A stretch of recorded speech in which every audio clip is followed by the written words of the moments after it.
Welcome to Scuba Bob's Ocean Quest. This is your invitation to join our quest as we discover the mysteries, adventures, and beauty of our oceans. Today we're in a marine crisis.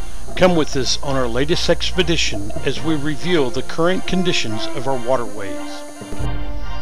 Our focus is on ocean conservation, marine awareness, and a commitment to make a difference.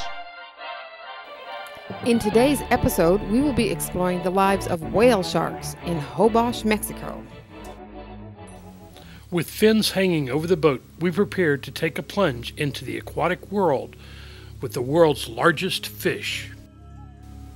As we entered the water, our anxiety peaks as we prepared to come face to face with a fish larger than a school bus.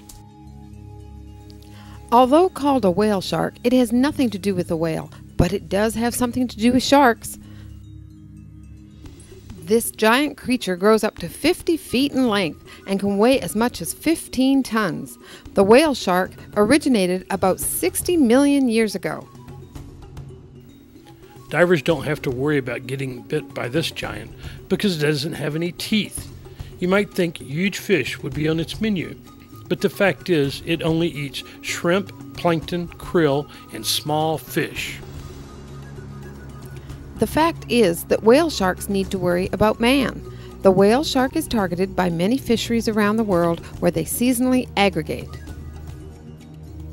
The population is unknown, and the species is considered vulnerable by the International Union for Conservation of Nature. On this expedition, we'll be going to an interesting location where researchers accidentally discovered that whale sharks visit during the month of July. As we travel by small boat, we jump into the water to experience the largest fish in the ocean. Divers cannot wear scuba gear, which makes it great for younger kids and parents who do not scuba. The water is just right for bathing suits, and wow, this has to rank up there as being one of the coolest trips we've made. As you see them swim by, you think that they're slow moving. But let me tell you, we had a difficult time keeping up with these guys. They really move. The trip to Hol Box was quite a trip. We rented a small car for 3 large men and 1 small girl. It was tight and quite an adventure. We had the opportunity to experience the jungles of Mexico. There were times on the trip I wondered where we were, but like a true navigator, luck was on my side and we reached our destination. As you see these giants pass the boat, you're amazed at their grace and beauty. With each pass, they scooped up food. It must take tons of small shrimp to fill their appetite. The next time you stand next to a school bus, think how it would feel if you were next to a whale shark. Our quest? Find the largest fish on the planet. We looked for a destination that would allow us to dive with the planet's largest fish, the whale shark, Tiburon bahena. Our destination will be Hol Box, which is located in the Yucatan Peninsula.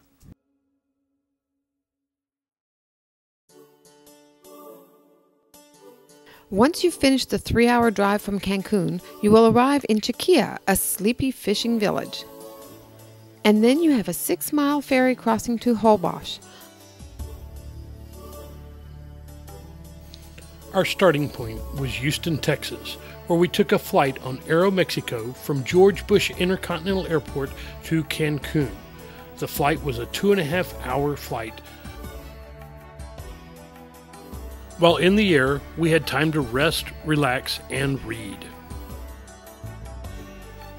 The flight was comfortable and allowed us to decompress before we began our quest to find Fish Giganticus. Our anticipation increased as we prepared for landing at Cancun International Airport. Our landing was smooth, and it was nice to see that the weather had cooperated. As we left the plane, we boarded trams to the arrival gates. This was the first time I'd used Aeromexico since 1987, when I flew into Cabo San Lucas and dove with the gray whale.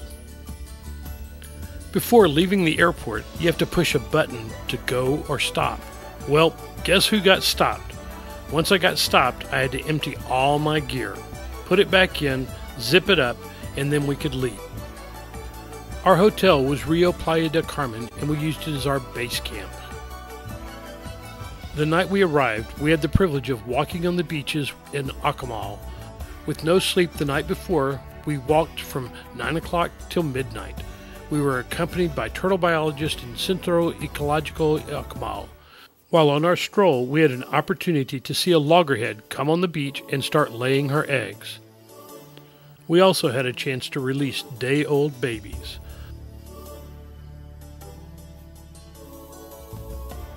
I want to thank the volunteers of Central Ecological Acamal. These clips will be shown in a later project on our quest to discover the secrets of turtles.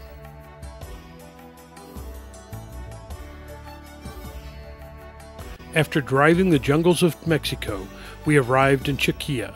Upon parking at Pancho's Parking, we made it in time to make the 2 o'clock ferry. Chiquilla is a small fishing village with 2 ferries and a multiple of boats shuttling people to and from the island of Hol Box. Now it's time to board the ferry as we visit the whale shark.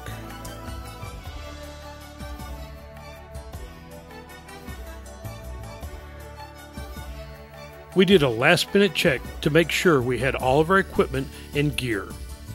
What do you think? I think we go now. The mates gathered the lines as we made our way to Hol Box. The captain and crew did a fine job as we began our 6.5-mile crossing that would bring us even closer to our goal.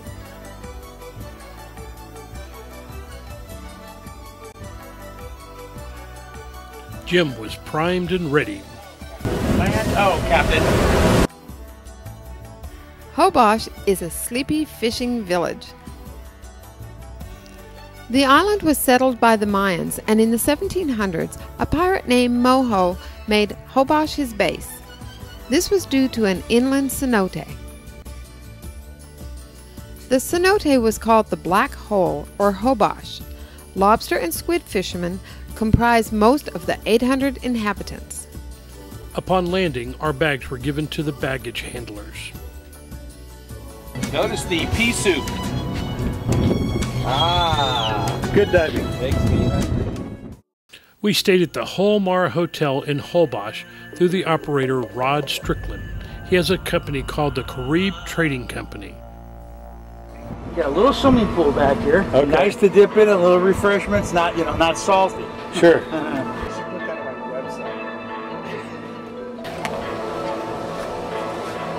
Howdy.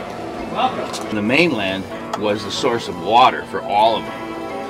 And he captured and kept that area, obviously for his strategic value, was the water. And then as the story goes, he did something and he was killed there, but his ghost supposedly still exists and haunts the area at night. Holbush in Mayan means black hole. Black hole, and that was part of the thing from the water, because it's a cenote, but it's a different type of cenote. It's a round bowl, like, and the water's been bubbling out of there for who knows how long, and it flows right into the bay. It just goes all the way around and comes right out. What was his name again? Yellahau, which is the name of the bay here. In our area, we're under the jurisdiction of the Protected Society. It's called Yum Balam, and it extends from Cabo Cotoche all the way here, and it's conserving the natural resources of our area. And here comes the boat. And what was the pirate's name? Moho. Moho. Moho the pirate, yeah. And there are 7 families on the island, original families, some of which are descendants from this pirate, and they intermarried with some of the local women, and the 7 families still exist here. And of course they've branched and multiplied and commingled, and some, yeah, it's quite interesting, the whole story. special questionnaire for you to fill out when you come back. She made a flash picture. How was your experience? Incredible, good, regular, or bad? We'll see what you have to say. We shall see. Okay. Do the whales get a bonus? Excellent. What? There's just a shark eating you. Let's check out. Did I just see a shark eating you? Yes. Rodney. Balam and the Protective Society, and as part of the checkout procedure every boat undergoes, so that to ensure the safety and make sure everybody is correct. The safety equipment's on the boat, the captain and the guide have their license in place. It's very well policed and watched. You may also be approached by a Protective Society boat. They'll come out at random days for a double check. After the government official checked out our boat and made sure we had all the paperwork, we were ready to proceed to our quest to meet up with the world's largest fish, the whale shark.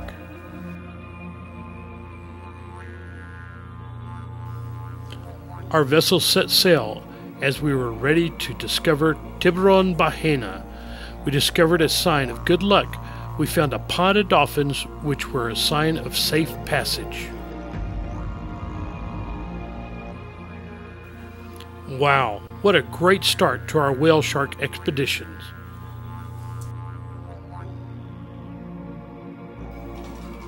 Our crew was full of excitement and anticipation. As we sit on the edge of the boat, we're full of anticipation. Shark Lady, or Mary Kendall, is ready to go. At age 13, she had over 50 dives under her belt. We saw fins skimming on the surface only a few feet away. The plan was to drop off the side of the boat, swim toward the animal, and look at the gaping mouth that measured 3 or 4 feet across. We entered the water not knowing what to expect. Out of the murk, we found ourselves face to face with a behemoth whale shark.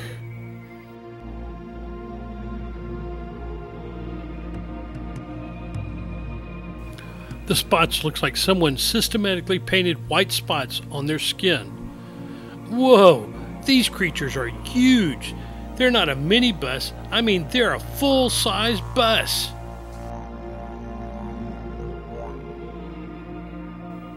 I felt safe as I saw hundreds of small fish around the mouth. I was hoping he or she thought I was just another fish and therefore would not feel threatened. His tail fin is over 8 feet wide and almost hit me as it passed. It was a true workout as we tried to keep up. In the end, he outswam us and kept on scooping up its meal. Wow, this was really cool.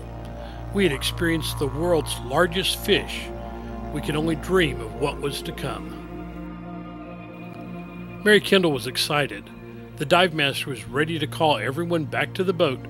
As we climbed onto the boat, he had already planned our next encounter. On the boat, our newfound friend swam by. He gave us a chance to see how big he really was. The next shark we encountered was only about 15 feet long. Whale sharks can obtain a length of over 18 meters, about 60 feet, and they can weigh up to 34 tons. For a quick comparison, an elephant weighs about 6 tons. The whale shark has distinctive blue coloration with a dorsal surface covered with white spots and ridges.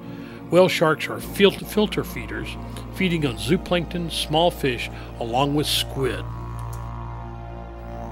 Their large mouth, usually measuring 2 to 3 meters, engulfs huge amounts of water, which is filtered by a sieve-like structure inside the 5 pairs of gills on the side of its head. Large numbers of whale sharks congregate in various places at specific times of the year to feed on water rich with plankton. They feed mainly at night, and during the day they can be seen moving sluggishly around 2 to 3 meters below the surface. They are usually accompanied by pilotfish and remores. pilotfish are striped fish that look like they just escaped from prison. Our big concern was not to interfere with these creatures, but to document their awesome beauty. Whale sharks are slow-moving and ignore divers. To them, divers are like fleas, in which they have no concern. Smash! I just got hit by a tail! With Dive 2 completed, we reboarded the boat. We were eager to discuss with each other what we had just seen. As we waited, we scanned the water, hoping to see more whale sharks. And surprise, surprise, we saw 10 to 15 more. It was Jim and Ted's turn to encounter these whale sharks. Off they went into the murky wonder. As I met up with the whale shark, all we could see were fins, and more fins. Which belonged to the divers and which belonged to the shark? We couldn't tell. They really had to swim hard to keep up with these underwater buses. This creature swims near the surface, consuming plankton and small fish such as sardines and anchovies, and even large fish such as mackerels. Yum!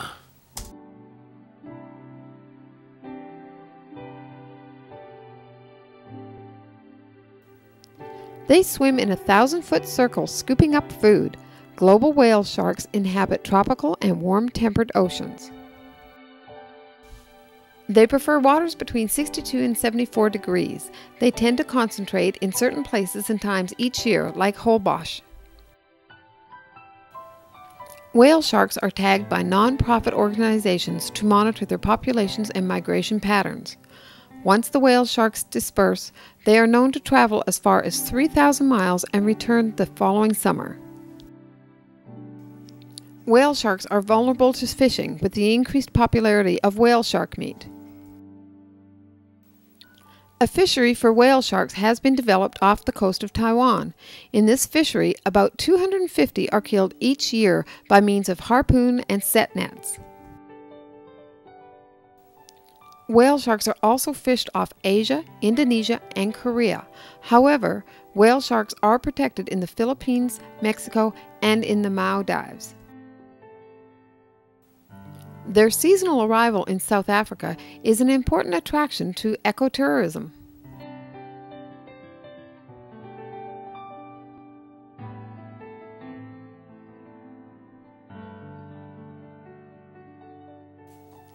As a rare bonus, we had the opportunity to see a manta ray. Mantas are a cousin to the whale shark. They too filter feed. On one trip to the Flower Gardens National Marine Sanctuary, I spotted a manta that had a wingspan of over 25 feet. A manta ray does not have a stinger like a cousin, the stingray. One of our divers had a chance to swim with the manta ray and stayed with it until it left. We had a thumbs up to show that he definitely had a good encounter.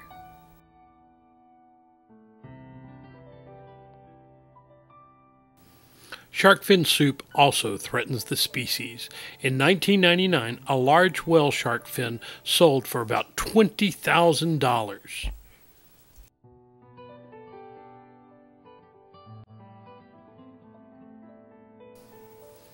Where these shy creatures come close to the shore, they have become tourist attractions, but the impact of shark watching tours is poorly understood.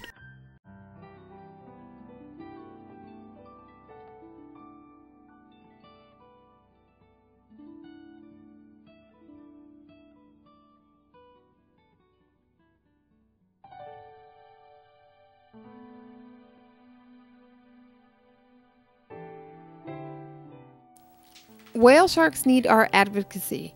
If we do not make an effort to protect the whale shark from being overfished or exploited, it could end up like the Steller sea cow, which became extinct within 25 years of its discovery.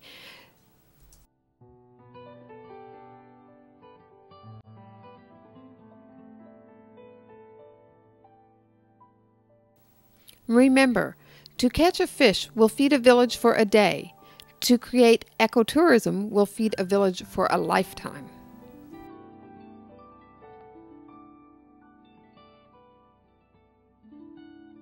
Remember, extinction is forever and for all. Do you care? If so, get involved.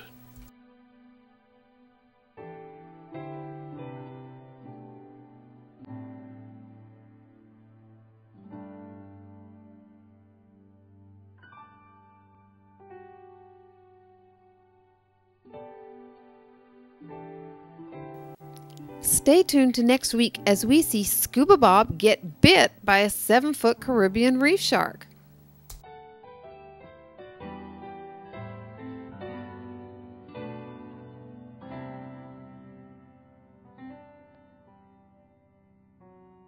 This is Scuba Bob saying keep it safe, keep her clean, and keep it smart until we dive again. Calypso wants you to pick up your trash.